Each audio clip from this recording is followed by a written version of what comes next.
there are many myths about Jesus. In these programs, we're exploring the facts behind the myths.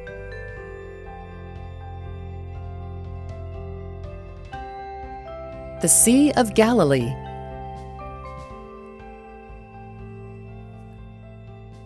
Capernaum, a small town on the North Shore. According to the Bible, this is where Jesus' follower Peter lived, and Jesus made his base here. A myth that's often told is that the Bible's accounts of Jesus were written long after he lived, in distant lands, by people who didn't know anything about the places they wrote about. Today, most scholars agree that the Bible's accounts were written between 30 and 60 years after the events they describe, within living memory of Jesus. Of course, this was in the days before the internet, even before printed books. If the writers were hundreds of miles away in another country, they wouldn't have known about the places in the land. So how much did they know about the places they wrote about? Many of the places described in the Bible are real places, like Capernaum. This white limestone synagogue in Capernaum dates from several hundred years after Jesus lived. But as you can see, it sits on the footings of an older building made of black basalt.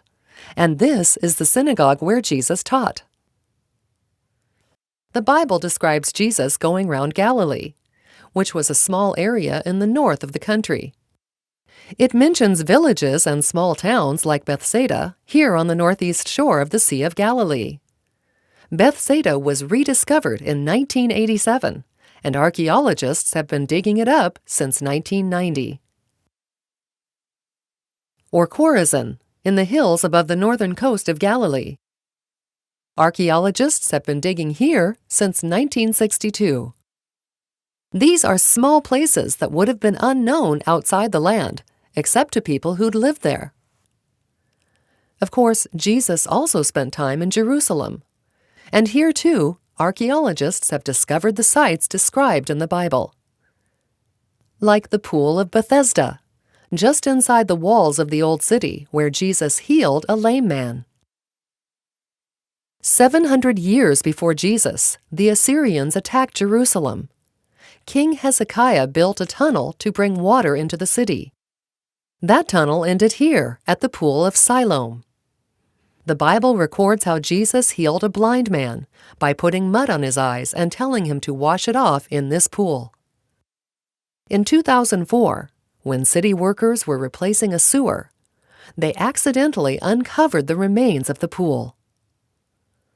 The myth is that the Bible writers don't know anything about the places they wrote about. The fact is that Capernaum, Bethsaida, Chorazin, and in Jerusalem the Pool of Bethesda and the Pool of Siloam are all real places, which archaeologists have dug up and which you can visit today. Of course, this doesn't prove that the Bible's accounts are true, but it does show that they're based on testimony of people who knew firsthand about the places where these things happened. Next time, we'll look at the evidence that the Bible's accounts are talking about real people.